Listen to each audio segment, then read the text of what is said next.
Bueno, pues buenas tardes a todos. Primero, daros la bienvenida a este siguiente webinar sobre cáncer hereditario. El tema de hoy, como podéis ver ahí, es el síndrome de cáncer de mama hereditario BRCA positivo y vamos a intentar dilucidar, si se puede, qué es mejor, ¿no? Si hacer un seguimiento intensivo o cirugía profiláctica o cirugía de reducción de riesgo. Bueno, puede ser un tema que a lo mejor de inicio como que está demasiado claro cuál es el planteamiento, pero yo creo que los dos ponentes que vamos a tener hoy con nosotros nos van a abrir un campo tremendamente interesante, no solo de los datos actuales, sino también de lo que se nos avecina, ¿no? Que yo creo que es un área de enorme interés. Primero quería agradecer, por supuesto, a todos los asistentes que estáis ahí, siguiéndonos y atendiendo. Aprovechar también para deciros, como siempre, que podéis utilizar el chat para hacer las preguntas cuando consideréis oportuno y luego las haremos al final, pero que las podéis ir mandando a lo largo de la tarde. Dar las gracias, por supuesto, a la Fundación ECO por toda la parte organizativa, a Health in Code por apoyar la realización de estos estudios y bueno, simplemente eso. Voy a presentar de manera muy breve a los dos ponentes que, bueno, pues tenemos la grandísima suerte de contar hoy con dos ponentes de primer orden. Por un lado, tenemos a Beatriz. Beatriz es en este momento, Beatriz Sánchez es en este momento, aparte de responsable de asesoramiento genético en el Hospital de Elche, es la responsable de la sección de cáncer hereditario de, de la Sociedad Española de Oncología y por lo tanto asumiendo un papel enormemente importante para todos los que nos dedicamos a este tema. Tiene una formación muy intensa en el campo del asesoramiento genético y además pues bueno, es asesora del Plan de Cáncer Hereditario de la Comunidad Valenciana y bueno, pues con publicaciones y formación y acreditaciones de alto nivel. Por lo tanto, es una persona, creo yo, que juega varios papeles en esta ponencia de hoy, no solo como experta en el tema, sino también desde su punto de vista de coordinadora de la sección SEO. Y por otro lado, Santiago González, que es oncólogo médico en el Hospital San Pedro de Alcántara de Cáceres, donde ya lleva unos años, es el responsable de la unidad de consejo genético de allí, unidad de referencia para Extremadura, y además es una persona que bueno, ha ocupado diferentes puestos a nivel de gestión en Sociedad Extremeña de Oncología, tiene formación específica en diferentes centros, tanto europeos como americanos, en áreas que tienen que ver con la genética o la investigación, y yo creo que también es una persona con un perfil ideal para poder discutir sobre este tema. No se trata tanto, lo digo para aquellos que piensen que vamos a intentar hacer un debate de a ver quién gana, quién se va el gato al agua, sino realmente, pues bueno, por un tema docente intentar un poco repartir este tema, ¿no? Pero realmente lo que vamos a intentar es de una información, de un análisis de la evidencia que van a hacer ellos dos y de su experiencia propia, intentar que cada uno de nosotros, pues bueno, se plantee cómo esto nos puede ayudar en el día a día a asesorar a nuestras pacientes, que al final es lo que queremos, ¿no? Intentar asesorarlas de la manera más específica. Vamos a empezar ya con Beatriz, ella va a hablar, como digo, de este tema, luego a continuación irá Santiago y luego ya finalmente haremos un debate. Muchísimas gracias a los dos, de verdad, por haber aceptado de una manera tan rápida el participar y bueno, ya Beatriz, cuando tú quieras, si quieres empezamos por ti. Muchas gracias, Pedro, por invitarme a participar, por contar conmigo y bueno, pues vamos a hablar de este tema que efectivamente pues en el día a día de la consulta de cáncer hereditario, teniendo en cuenta que precisamente pues la prevalencia de mujeres con mutaciones en BRCA son de las más altas, pues nos van a dar esas circunstancias de cómo podemos asesorar y que podemos ayudar a tomar sus decisiones. Desde el punto de vista de las opciones que tenemos, bueno, esta es mi declaración de conflicto de interés. Todos ya lo que estáis atendiendo y los que no, pues sabemos que el BRCA1 y BRCA2 son los genes más prevalentes que predisponen a cáncer de mama y ovario hereditario. Son genes que codifican para proteínas que participan en los sistemas de reparación del ADN y de la replicación, con lo cual son muy importantes a nivel vital. Y su alteración, la presencia de cambios en la secuencia, puede dar lugar sobre todo a una mayor incidencia, una mayor probabilidad de desarrollar en las mujeres cáncer de mama y cáncer de ovario, pero también hay otras neoplasias asociadas. Los datos que tenemos de esos riesgos o penetrancia, según como lo queramos leer, pueden ser variables. Hay estudios en los que ponen frecuencias muy altas, del 80%, son a lo mejor estudios más antiguos en los que realmente teníamos datos de series de casos que eran muy llamativos, de familias con mucha carga. Pero con el aumento de las posibilidades de estudio, pues vemos que ahora mismo pues, esos datos ya no siempre son de tan alto riesgo y hay que tener en cuenta otros factores.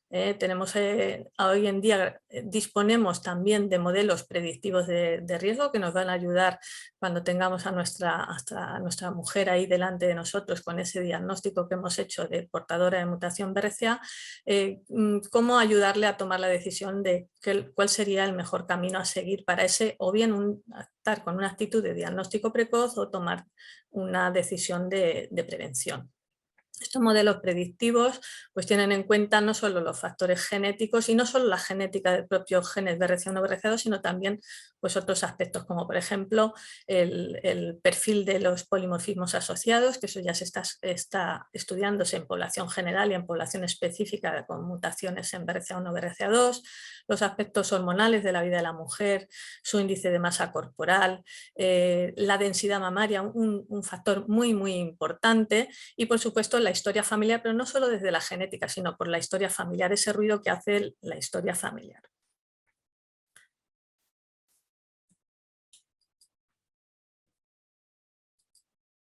Bueno, medidas de cribado intensivo. Se basan fundamentalmente en pruebas de imagen. Tenemos la resonancia magnética, las mamografías, la ecografía mamaria o la combinación de alguna de estas técnicas. Como veis, la sensibilidad, la especificidad y el valor predictivo positivo son diferentes. Desde un extremo tenemos la ecografía, que sería la que menos sensibilidad nos ofrece, hasta la combinación de la resonancia magnética con la mamografía, que tiene una alta sensibilidad en la detección de tumores malignos, también una especificidad relativamente alta, aunque un valor predictivo positivo pues no tan bueno como quisiéramos. La resonancia mamaria es realmente una resonancia dinámica en la que hay que conseguir unas imágenes primero en secuencia T1, la administración de un agente de contraste con gadolinio básicamente y seguida de varias secuencias post-contrastes. Se recomienda que al menos 3. Otro de los aspectos a tener en cuenta es que lo que es el aspecto de la glándula mamaria varía a lo largo del ciclo menstrual de la mujer. Entonces, en las mujeres premenopáusicas lo aconsejable es que esta prueba se realice entre los días 6 a 14 del ciclo menstrual. La resonancia magnética mamaria ha venido a desplazar a la mamografía como única medida de diagnóstico precoz, porque comparada con estas, pues se ha visto que es capaz de aumentar el diagnóstico en los estadios más tempranos. También cuando se diagnostican los tumores tienen menos ganglios positivos, es decir, están en un estadio N también más precoces, y con ello pues, va a reducir la necesidad de tratamiento sistémico como es la quimioterapia, pero incluso la hormonoterapia. Por otra parte, también se ha visto que con las resonancias hay una reducción de los cánceres de intervalo que antes teníamos cuando utilizábamos solo las mamografías. Y la otra ventaja es el que no dar la mujer no recibe tanta radiación, porque seguimos, como vamos a ver ahora, se tiene que empezar a edad temprana, aunque las mamografías actualmente digitales o las tomografías, la radiación es baja, sí que está demostrado que hay un papel de riesgo en aumento de tumores, sobre todo si la irradiación empieza desde edades antes de los 30 años. Lo que sí que hemos visto es que la resonancia magnética mamaria no tiene, los datos que hay no dicen que es un beneficio en supervivencia. Esto pues, puede ser debido también a que los estudios tampoco podemos hacer estudios aleatorios comparativos de grandes números de pacientes, que es lo que nos puede mostrar estos beneficios. También tenemos como un dato que quizá es negativo en su contra, el que tenga bastantes falsos positivos. Bueno, es todo, como todo hay que interpretarlo porque hay estudios que sí que nos dicen que la tasa de falsos positivos puede ser de un 30 o un 20%, aunque consideran dentro de esos falsos positivos hay lesiones premalignas, como puede ser la hiperplasia ductal atípica, con lo cual una detección precoz de esta lesión y un tratamiento de esto ya estamos haciendo una prevención de un cáncer. Sí que pues, es un alto coste económico y bueno, pues también está en discusión si ese acúmulo repetido de contraste de gadolinio puede ser deleterio para la mujer, aunque hasta ahora no hay datos que así lo afirmen. Actualmente lo que se recomienda es la combinación de la resonancia magnética mamaria con las mamografías y la mayoría de las guías pues lo que establecen es empezar con la realización de resonancia magnética a partir de los 25 años de edad y añadir las mamografías a partir de los 30 años de edad. Y este tipo de estudio anualmente mantenerlo hasta los 70 o 75 años o valorar individualmente según la mujer. Con esta combinación de técnicas pues, se ha conseguido una mayor tasa en la detección de los cánceres, aumenta la sensibilidad tanto en mujeres menores de 50 años como en mayores de 50 años y sobre todo también una mayor especificidad en los hallazgos. El valor que ha añadido de la mamografía a la resonancia se ha visto que es mayor en las mujeres portadoras de mutaciones en BRCA2, aunque está más cuestionado en las mujeres con mutaciones en BRCA1. Porque bueno, pues todos también conocemos que BRCA1 tiene un subtipo de tumores de más rápido crecimiento, que por esa razón no son detectados por las mamografías y que hay mayor número de casos de cáncer de intervalo. Y sobre todo también está cuestionado el valor de la mamografía en mujeres menores de 40 años donde habitualmente la densidad mamaria es mayor. Son técnicas de por sí, la asociación es un alto coste económico, aunque los estudios coste-eficacia son variables según el país y todo depende del dintel que se ponga cada país como que es necesario o es suficiente o se considera adecuado de gasto desde el punto de vista del diagnóstico precoz y de la prevención. Entonces, aquí os enseño pues, un poquito una comparativa de lo que son las recomendaciones con diferentes sociedades o grupos de expertos o de consensos y que básicamente coinciden en esas recomendaciones de empezar con la resonancia magnética, en algunos casos en lugar de a los 25 años se recomienda a los 30 años y mantenerla por lo menos hasta los 70-75 años de edad. En algunos casos también añaden, como veis, el examen clínico. Bueno, pues el examen clínico realmente no tiene ningún papel, no aporta nada, aunque quizá aporta desde el punto de vista de la adherencia de la mujer a esas medidas de vigilancia cuando puede estar en la consulta con un médico especialista que la atiende, que le escucha y que le explora. Porque, bueno, algunos casos muy raros hay de lesiones que no son visibles ni por resonancia magnética ni por la mamografía, pero como digo, eso es excepcional. Si nos podemos comparar en el entorno donde estamos, pues tenemos aquí las guías de la publicación de SEON de 2019, en lo que se recomienda es utilizar la resonancia magnética con contraste anual desde los 30 años de edad o empezarla antes si ha habido casos más jóvenes de cáncer de mama en la familia y mantenerla hasta los 70 años. Y añadir a partir también de los 30 años la mamografía anual, aunque se puede discutir o valorar según el caso, según la mutación, o sea, el gen afecto, si esa mamografía en lugar de a los 30 años se puede empezar a partir de los 40 años si hay una buena adherencia a realizar la resonancia magnética anual y mantenerla hasta los 75.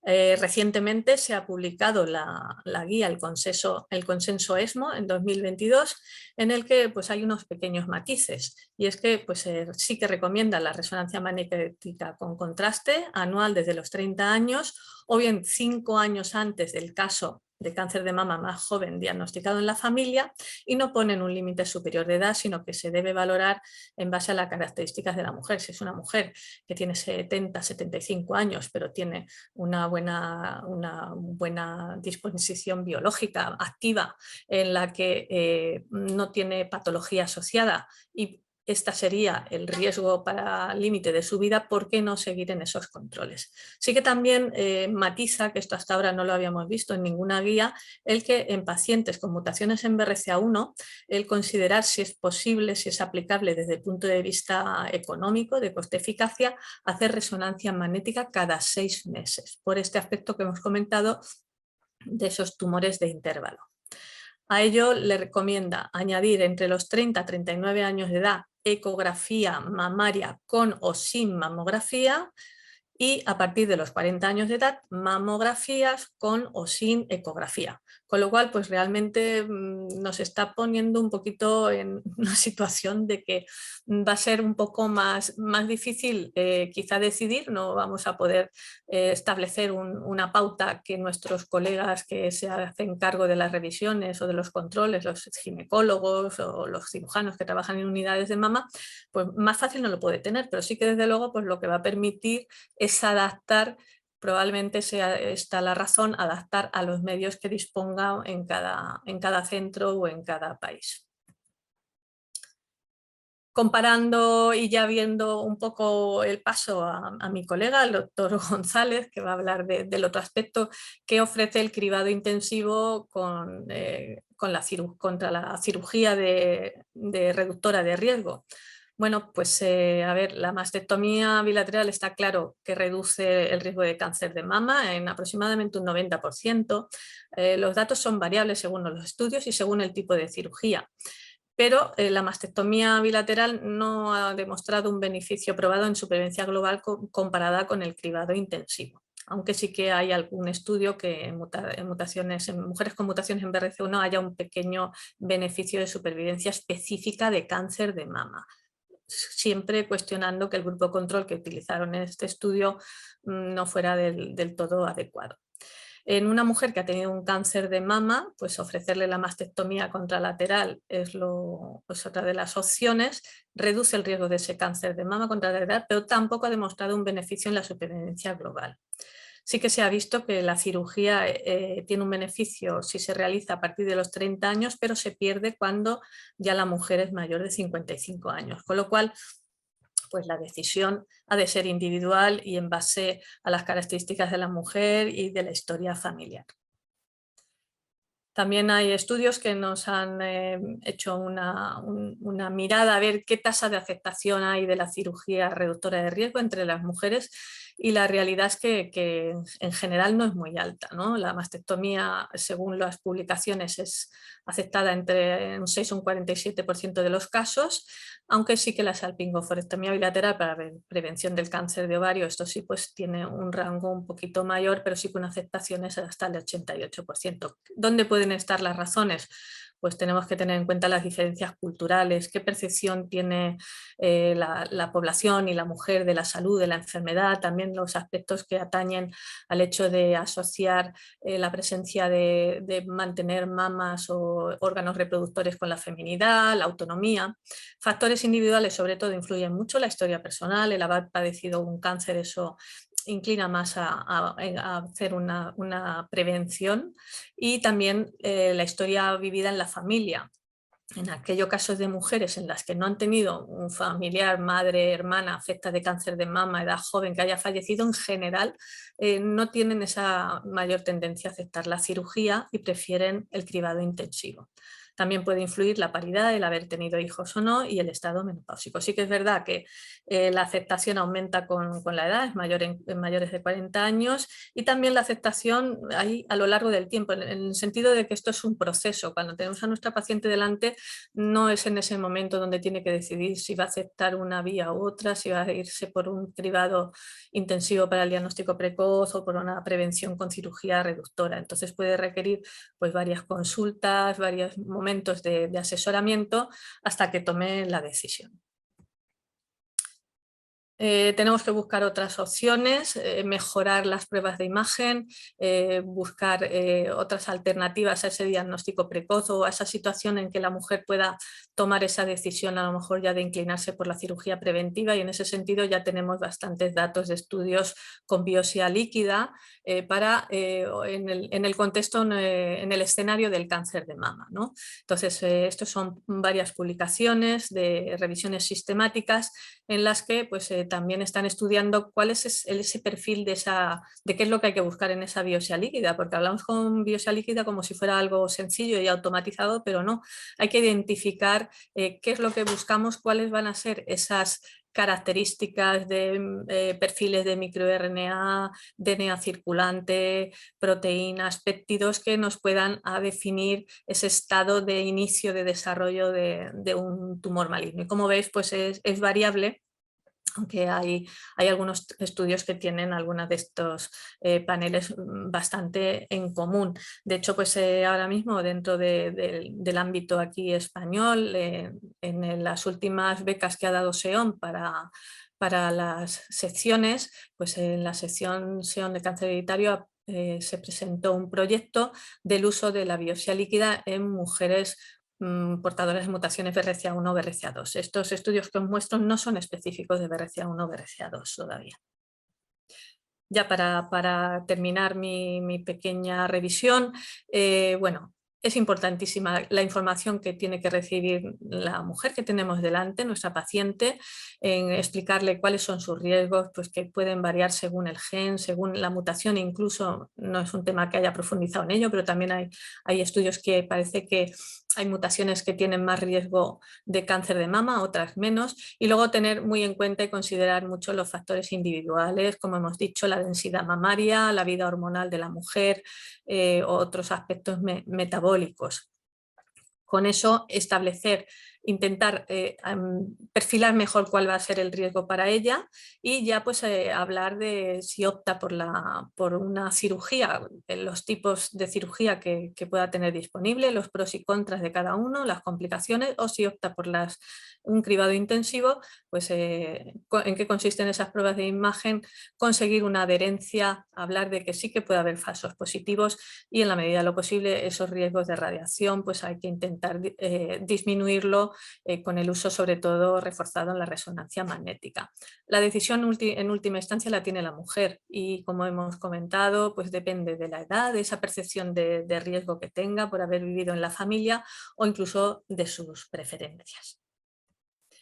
Y nada más, doy la palabra a mi compañero, el doctor Santiago González.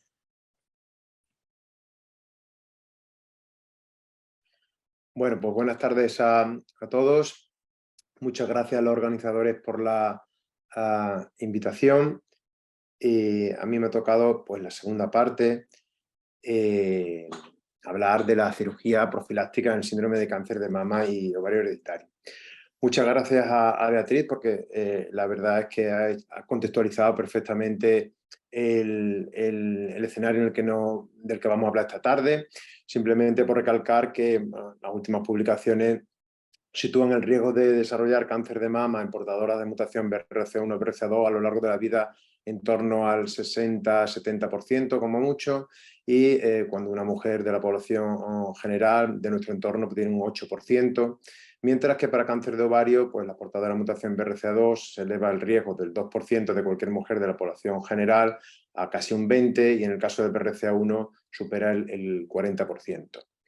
Pero, como recoge esta tabla de la última guía de SEON en reducción de riesgo y screening en cáncer de mama y ovario hereditario, que se acaban de publicar el mes pasado y que si no habéis tenido la oportunidad de leer os la recomiendo porque creo que están bastante bien, pues no todo es BRCA1 y BRCA2 y cáncer de mama o cáncer de ovario, sino que este síndrome tiene un espectro más amplio que abarca riesgos de otros tumores, páncreas, colon, próstata, y bueno, no solo tenemos BRCA1 y BRCA2 como genes de alta penetrancia, sino que claramente esto ya se ha sumado a PALB2 y hay otros de penetrancia moderada como CHEK2 o ATM que tendremos que tener en gran consideración. Asimismo, CDH1, el gen responsable del síndrome de cáncer gástrico difuso hereditario, pues recordar también el aumento del riesgo, que pues hasta el 40% de desarrollar un carcinoma lobulillar a lo largo de la vida, ¿vale? Entonces, bueno, este es el flujo que reflejan estas guías, y en la parte tanto de BRCA1 como de BRCA2 que corresponde a reducción del riesgo, pues tenemos dos posibles vías, ¿no? La reducción del riesgo medicamentosa, que a día de hoy, pues como sabéis, no se hace de manera rutinaria, salvo en ensayos clínicos, y luego pues la parte de cirugía de reducción del riesgo, ¿no? Que para ambos genes pues tiene un grado de recomendación B, consiste en la mastectomía bilateral de reducción de riesgo. Ya sabemos desde hace tiempo, estos estudios, por ejemplo, de 2004, que la mastectomía bilateral de reducción de riesgo pues, reduce el riesgo de cáncer de mama hasta en un 90% dependiendo del estudio y del tipo de cirugía realizada. Aunque es verdad que no se han realizado estudios randomizados controlados de este procedimiento. Si vamos más a detalle, y esto también lo ha comentado Beatriz de pasada, pues nos damos cuenta, como publicaciones que os presento en esta diapositiva del año 2019, que la mastectomía bilateral de reducción de riesgo se asocia con una mortalidad menor que la vigilancia en el caso de portadoras de mutación en BRCA1, como podéis ver en las columnas de la izquierda. Pero que en el caso de portadoras de mutación en BRCA2, pues puede conducir a una supervivencia específica por cáncer de mama similar a la de la vigilancia, como refleja la gráfica que veis en la parte inferior derecha. Si vemos algunos metaanálisis, como este publicado ya allá por 2016, pues llegamos a la conclusión de que efectivamente las portadoras de mutación en BRCA1 o 2, que se someten a cirugía profiláctica, tienen una reducción sustancial tanto de la incidencia como de la mortalidad específica por cáncer de mama, no así de la supervivencia global por cualquier motivo. ¿Y qué nos dice la Cochrane? Bueno, pues que aunque los estudios observacionales publicados demuestran que la mastectomía bilateral de reducción de riesgo es eficaz para reducir tanto la incidencia como la muerte por cáncer de mama, se sugieren estudios prospectivos más rigurosos, ¿no? En cuanto a las portadoras que ya han sido diagnosticadas de un cáncer de mama, la mastectomía de reducción de riesgo contralateral disminuye la incidencia del cáncer de mama contralateral, pero no se ha demostrado aún su impacto en la supervivencia global. Y esto también lo ha mencionado Beatriz en su presentación. Por tanto, volviendo a la guía recientemente publicada por ESMO, bueno, pues sabemos que la mastectomía reduce el riesgo de cáncer de mama en un 90% dependiendo del estudio y del tipo de cirugía realizada. ¿Qué tipos de cirugía podemos tener en este entorno? Bueno, pues desde la mastectomía tradicional, que ya no se hace, a la economizadora de piel, o aquella que incluso preserva el complejo areola-pezón, como podéis ver aquí en imágenes reales, ¿no? La conclusión a la que se llega es que la economizadora, la que permite conservar la areola y el pezón, que no deja de ser una mastectomía subcutánea, pues proporciona una reducción de riesgo similar y posiblemente resultados cosméticos mejores que la mastectomía tradicional o la economizadora de piel, aunque el seguimiento es limitado. Y luego parece claro que las mujeres que optan por esta cirugía, que conservan la areola del pezón, lo que sí tienen una mejor imagen corporal y un funcionamiento sexual en comparación con las mujeres que hacen la mastectomía economizadora de piel solamente, ¿no? En cuanto al seguimiento, y también lo reflejan las guías de ESMO, qué hacer con las pacientes una vez que se operan con la resonancia. ¿Qué seguirla haciendo? Bueno, pues parece razonable hacer una después de la operación, y si no queda un tejido mamario o este despreciable, no sería necesario seguir repitiéndola anualmente. Bueno, es probable que los beneficios de la mastectomía de reducción de riesgo sean mayores si se llevan a cabo a partir de los 30 años. Hasta esa edad el riesgo acumulado de cáncer de mama en portadoras de BRCA1-2 es solo del 4%. Y más allá de los 55 años la evidencia del beneficio parece escasa. Es lo que demuestran estas gráficas de este artículo publicado en 2018, donde vemos que bueno, la probabilidad de estar viva a los 80 años cuando uno se hace la cirugía en torno a los 25, pues permite aumentar esa probabilidad más de un 10%, y sin embargo cuando se hace a los 55 años el margen de beneficio es más escaso, menor del 5%. Lo que está claro es que en última instancia, y también lo ha comentado esto Beatriz, la decisión de realizar mastectomía bilateral de reducción de riesgo y cuándo hacerlo viene determinada por la preferencia de la paciente y puede estar influenciada por los antecedentes familiares. Evidentemente no es lo mismo el haber crecido rodeada de casos de cáncer de mama en familiares cercanos que pueden haberse llevado por delante la vida de sus seres queridos, como no haberlo hecho, ¿no? A la hora de tener una percepción del riesgo mayor o menor. Y qué duda cabe también que a raíz del caso de Angelina Jolie, pues muchas mujeres optaron no solo por hacerse estudios genéticos, sino por explorar esta posibilidad de cirugía que no deja de ser una cirugía mayor y que no está exenta de posibles complicaciones, ¿no? Entonces, aparte de BRCA1 y BRCA2, ¿en qué otras pacientes puede estar indicada la mastectomía? Bueno, pues deberíamos considerarla en aquellas pacientes con mutaciones en genes de alto riesgo, ¿no? Como P53, PTEN, STK11, el mencionado CDH1 y PALB2. Eso sí, siempre después de una cuidadosa evaluación individualizada del riesgo. Sin embargo, no estaría recomendada, como veis en esta gráfica, en genes de penetrancia moderada como ATM o CHEK2. Y tampoco en genes como PIP1, RAS51C o RAS51D.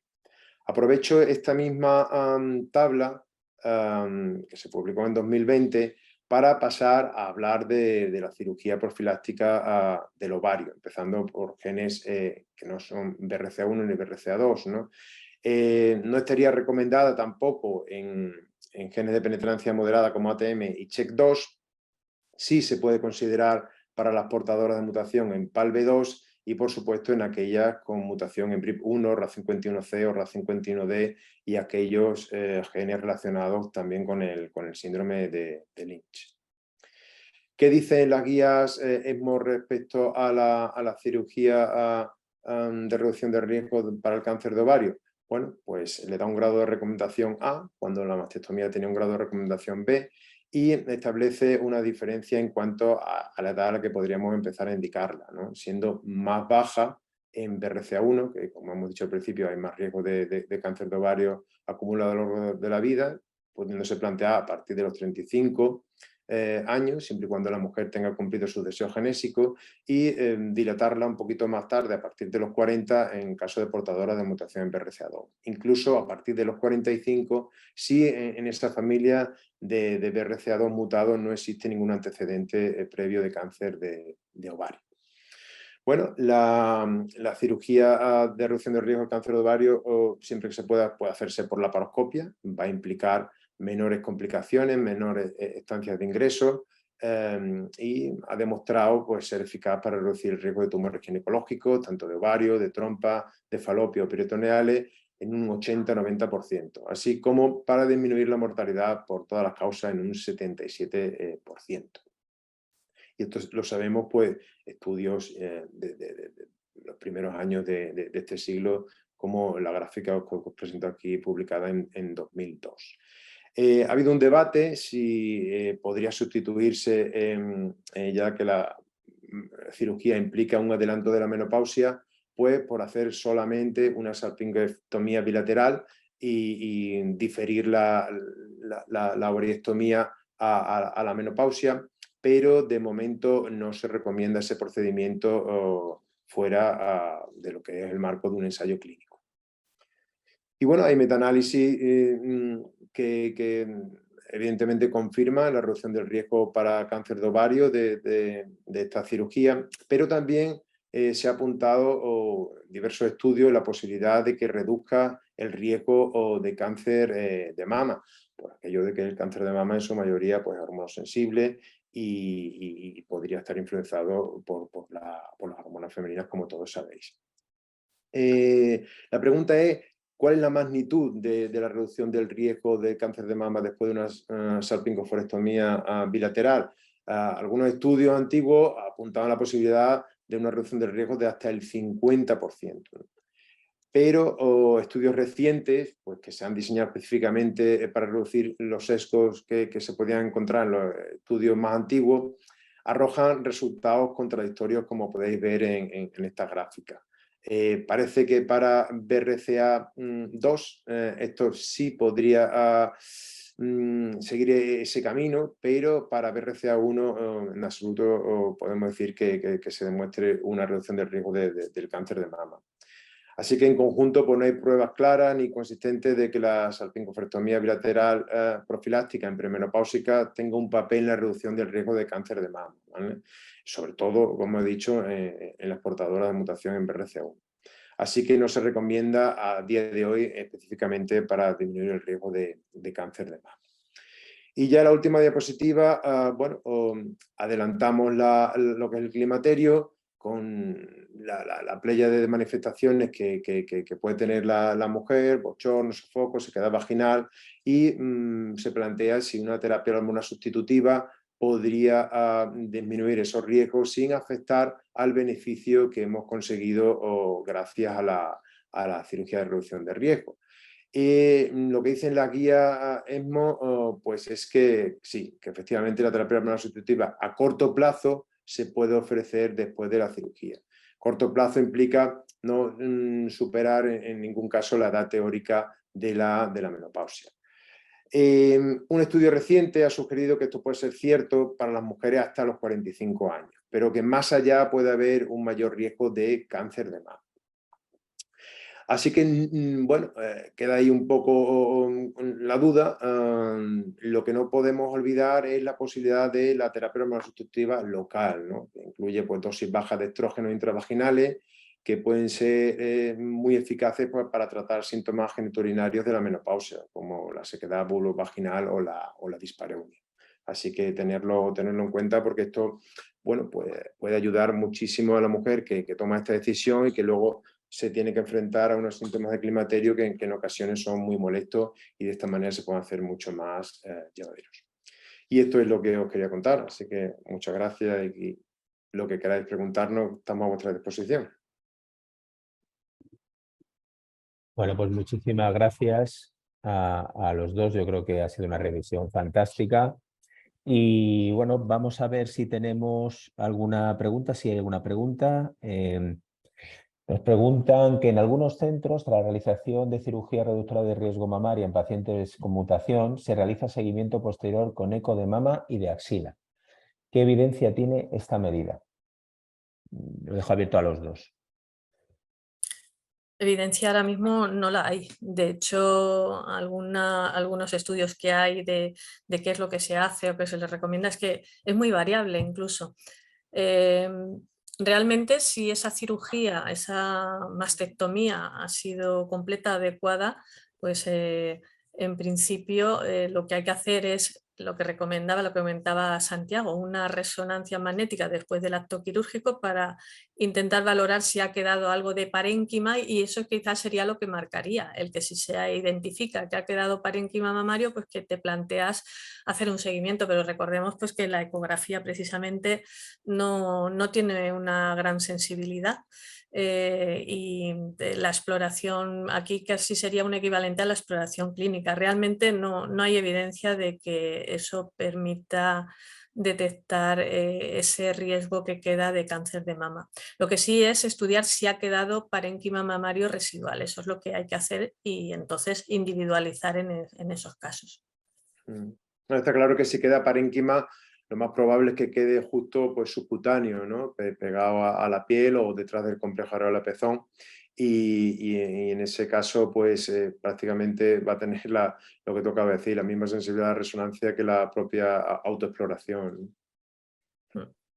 Respecto a lo que has dicho de la sila, es verdad que por lo menos en mi centro al principio se incluía la posibilidad de hacer ganglio o centinela y ahora ya últimamente, bueno, cuando digo últimamente, desde hace años no se hace ganglio centinela en lo que es la cirugía de reducción de riesgo mamario. Sí, yo creo que el tema de la axila ya es un tema, ¿no? que ha pasado un poco ya a la historia, ¿no? Bueno, aparte, andas toqueteando ahí una zona que luego puede tener, no secuelas de una linfadenectomía, pero sí que es verdad que puede dejar Pero siempre sí. algún... y realmente no aporta nada. Me parece que los estudios más ambiciosos hablaban de un 2% de hallazgos en algunas axilas, ¿no? O sea, tenías que hacer 100 para encontrarte alguna cosa sugerente, ¿no? Entonces, aquí lo que sí es muy importante es el tema, a ver qué opináis vosotros sobre este asunto, cómo se analizan las piezas en la cirugía profiláctica, ¿no? Yo creo que este es un tema que existen normas, los patólogos tienen normas para el análisis de las cirugías profilácticas y no sé, quería saber vuestro punto de vista de un poco luego en la realidad, ya no tanto lo publicado, ¿no? Pero en la realidad de vuestros centros, ¿cómo veis este tema del análisis, si se hace realmente a conciencia, si se plantea que hoy al final es una mujer joven con una cirugía mamaria preventiva? ¿Cuál es vuestro punto de vista? Bueno, la verdad es que es muy variable, depende un poquito del patólogo. O sea, por definición, antes de hacer una mastectomía tienes que hacer un estudio por imagen con resonancia y mamografía, si es el caso, para asegurarte esa posibilidad de lesiones que puedan quedar. Y el protocolo debería ser que deben hacer pues, multitud de cortes de diferentes zonas, mapeo de toda la mama, sobre todo en aquellas zonas que por imagen hubiera una mayor densidad de parénquima. No es una cosa que luego yo haya visto que se haga así tan a rajatabla, ¿no? Que sea tan minucioso. Sí que es verdad que los informes patológicos tampoco te definen, pues he hecho 100 o 200 cortes, he hecho tantos tal, no te lo define, sino que te dice, pues he hecho el examen del parénquima y no he encontrado nada, ¿no? Y entonces ahí es donde tienes que confiar en el papel del patólogo que ha recibido una pieza diciéndole que pertenece a una mujer que es portadora de una mutación y que por tanto podría tener algún tumor oculto. Yo creo que el protocolo quizás está más definido en cáncer de ovario, ¿no? Que ahí hay pues bueno, un protocolo que indica hacer un análisis exhaustivo sobre todo de la zona de las fimbrias, ¿no? Por aquello de que el origen del cáncer de ovario puede venir de esa zona en primer lugar y de ahí se creó el debate de por qué no quitar solo las trompas y evitarle a la mujer una premenopausia, una menopausia precoz, ¿no? Pero al final, bueno, cada uno tiene que confiar en su equipo de patólogos. Yo cuando encuentro algún hallazgo como un cáncer de ovario in situ, pues digo, sí, lo están mirando concienzudamente, ¿no? Pero en cáncer de mama, claro, se encuentran con una pieza que tiene unas dimensiones y hacen una serie de cortes. Y es verdad que si tenemos una lesión de 1 o 2 milímetros, pues puede pasar, ¿no? Porque puede pasar desapercibida, pues porque seguramente no se mire tan al detalle, ¿no? Supongo que ahí también es importante, bueno, si localizar si había alguna lesión radiológica mínimamente sospechosa previa, pero bueno, para la mama yo lo veo menos definido el protocolo que para el ovario. Tenemos alguna pregunta. Nos preguntan, ¿qué pensáis de la mastectomía profiláctica contralateral después de una tumorectomía con radioterapia de la otra mama? Bueno, y ya espera que conecto con la segunda, porque las dos son de la misma persona y es continuación. Y también sobre la mastectomía bilateral en una mama que ha recibido radioterapia. Bueno, pues a ver, sobre la primera pregunta, ofrecer una mastectomía contralateral cuando la mama enferma, has dejado la mama, pues en fin, parece como que haces esa prevención a medias, porque el hecho de que haya recibido una radioterapia no te dice que eso te va a garantizar. A ver, reduce el riesgo de segundos tumores, pero no los evita, desde luego que no, ¿no? No pretratas algo que no ha salido. Entonces, a mí, pues, puestos a hacer una cirugía preventiva, debería ser bilateral. Sí que es verdad que técnicamente para los cirujanos es más complejo operar una mama ya irradiada porque la piel puede haber sufrido esa radiodermitis, puede tener más problemas luego posteriores según la técnica de reconstrucción. Pues por ejemplo, pues típicamente si se va a utilizar la prótesis para hacer esa reconstrucción, pues se sabe que hay más complicaciones sobre a futuro fibrosis y retracciones de la prótesis. Y eso es una cosa que no les gusta a los equipos de cirugía que hacen este tipo de intervenciones. Si es una mujer en la que es posible utilizar una técnica que sea pues con trasplante de tejido de otra zona de su cuerpo, quiere decir que pues sobre todo eso se puede hacer en mujeres con un poquito de sobrepeso, ¿no? Que tengan tejido adiposo, pues a lo mejor sí que puede ser un poquito más fácil, pero efectivamente si se ha radiado, pues no es que no se pueda hacer ni se deba hacer, es que técnicamente es más complejo y los resultados pueden ser peores.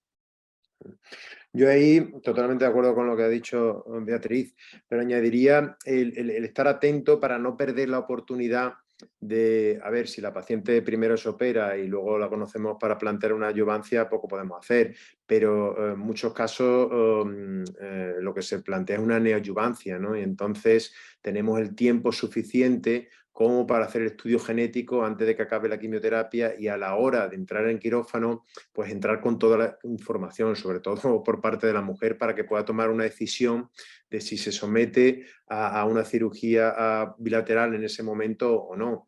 Dicho eso, también hay que recordar que no está demostrado el aumento de la supervivencia de la cirugía bilateral de reducción de riesgo en ese momento respecto a hacerse una cirugía conservadora y darse radioterapia, que puede ser una opción perfectamente plausible si la paciente así lo desea, ¿no? Pero sobre todo no perder la oportunidad de contar con toda la información antes de entrar en quirófano. Por ahora tenemos una pregunta más. A ver.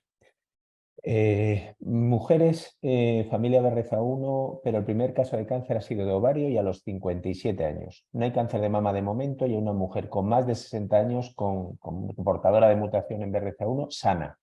Opiniones y recomendaciones para las mujeres que sean portadoras más jóvenes de esta familia. ¿Os repito la pregunta o...?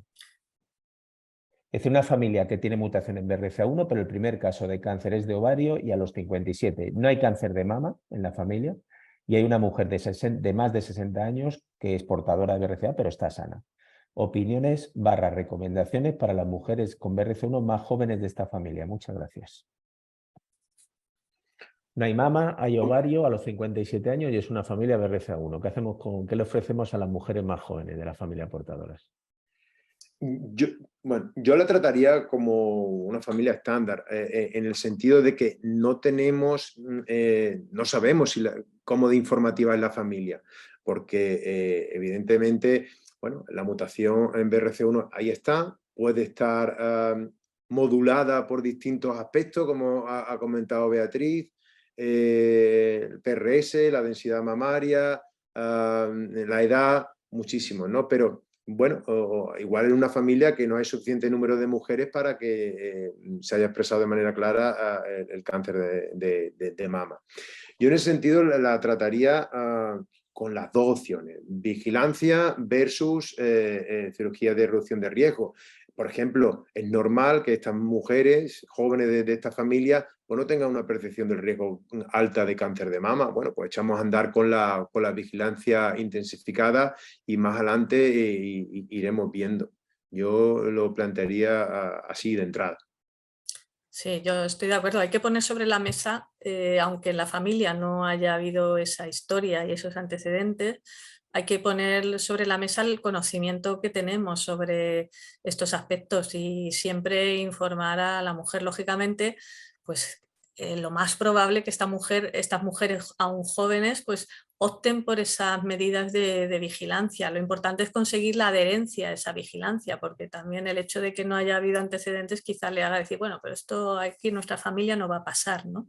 Entonces, sí que es importante porque de hecho, pues también la experiencia, o por lo menos alguna vez hemos tenido esa familia que hemos tenido ahí, se ha hecho el diagnóstico en una mujer joven en la tercera generación que ha desarrollado el cáncer de mama muy joven y sin embargo en las generaciones previas no ha habido absolutamente nada. Entonces, siempre, o sea, no hay que dar por sentado que no haber historia familiar va a bajar el riesgo.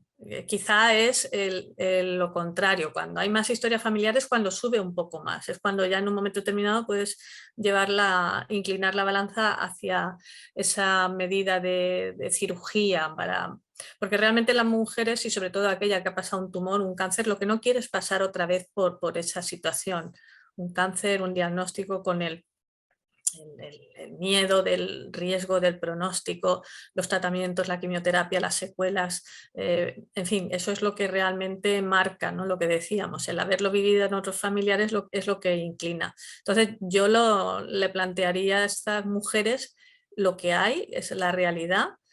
Y en última instancia, lógicamente, pues yo siempre se lo digo también, podemos empezar, porque esto no se toma la decisión en ese momento, se puede empezar con las medidas de cribado y un poquito después de valorar pues, con esas resonancias en mamografía, si hay mamas densas, en fin, esos otros factores personales, pues quizá más adelante sí que puedan ser una razón para tomar esa decisión, o incluso que la mujer perciba que esa angustia de estar cada 6 meses yendo a la consulta, las pruebas, que me dirán, que no me dirán, pues pueda tomar esa decisión de hacer esa cirugía preventiva.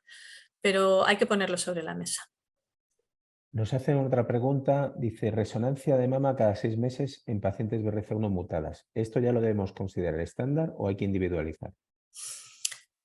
A ver, esto lo pone el consenso de expertos ESMO, yo creo también por una cuestión para que cada cual adapte los medios que tienen. No es sencillo hacer resonancia cada 6 meses. Tendríamos que valorarlo. En cada comunidad autónoma pues sí que tienen unas guías, o cuando se hacen ciertos procedimientos. Evidentemente, en una mujer BRCA1 en la que hay más riesgo de cáncer de intervalo, pues sí que estaría como más basado en datos científicos, pero al final tiene que ser un equilibrio de coste-eficacia. Entonces, más que un estándar, es un planteamiento a trabajar aquí ahora dentro en nuestro medio, con nuestros gestores.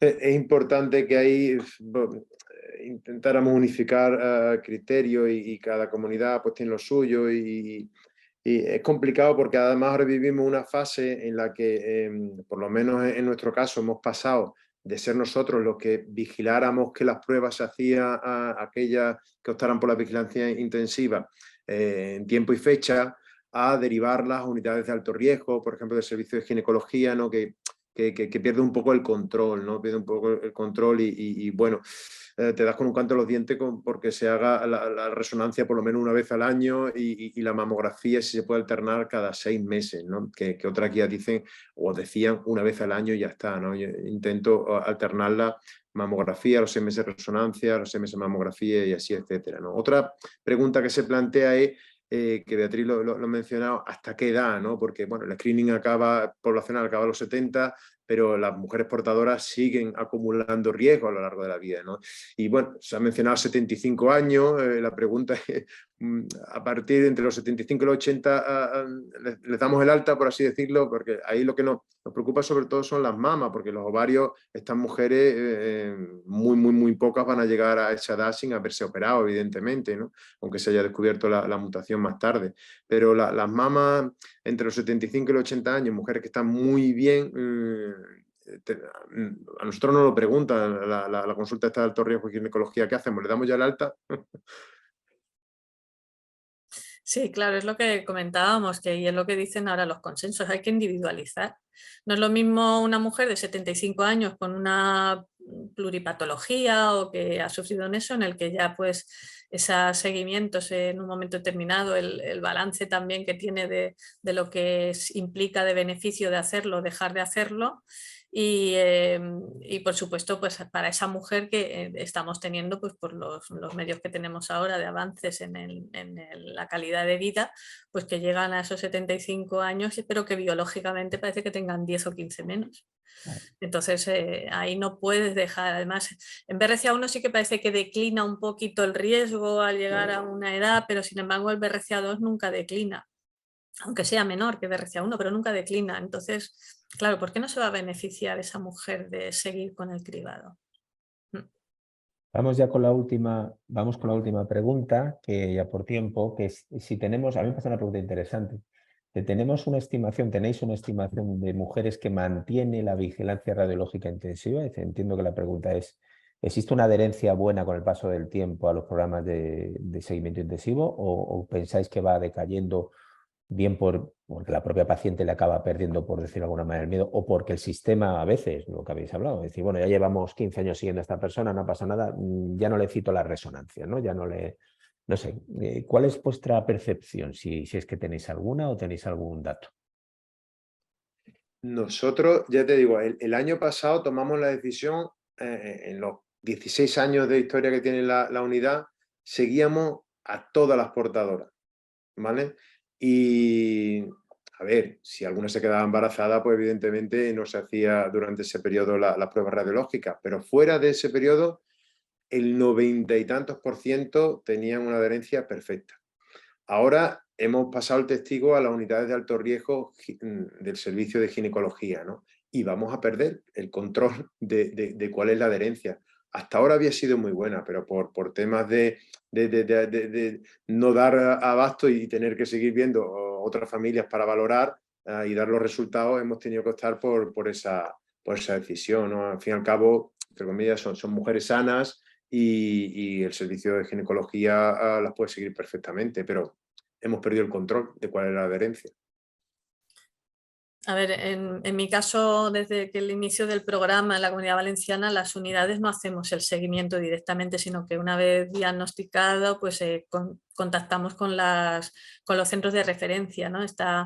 Hay una asignación para que también la persona pues tenga más facilidad de acceso, por así decirlo, ¿no?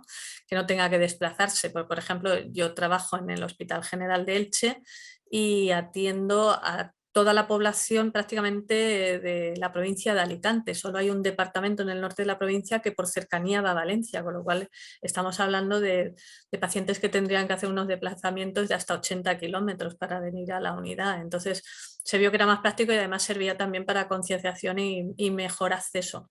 Entonces, para mí personalmente, en mi caso, depende mucho de esa unidad. Depende mucho de esa unidad y de ese cuidado mimo con que traten a los pacientes. Si las pacientes se sienten seguras, son adherentes. Sin embargo, a ver, por ejemplo, ahora la pandemia ha roto mucho, ¿no?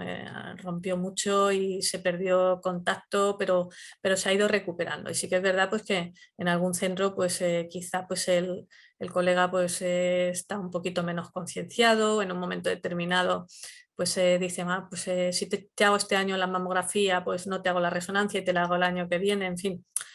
A veces tenemos que intentar, nosotros desde la unidad tenemos que llamar un poquito la atención y reconducir sobre esto, ¿no?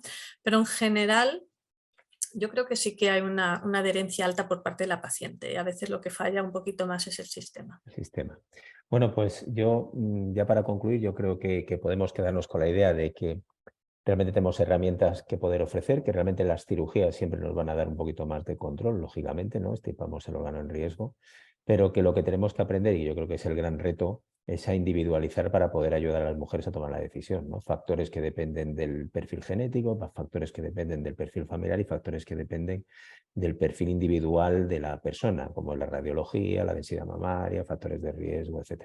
Si a eso le añadimos también la situación logística, ¿no? de cada centro, de cada área, pues la verdad es que tenemos que individualizar muchísimo. Pero yo creo que las presentaciones que habéis hecho nos dejan claro bueno, que no podemos hacer chocolate para todas las pacientes portadoras de BRCA y que tenemos que intentar en medida de lo posible exprimir aquellos datos que nos ayuden a poder perfilar un poquito más cuál puede ser la mejor opción para que ellas con nuestro asesoramiento puedan intentar tomar la decisión que creen mejor, ¿no?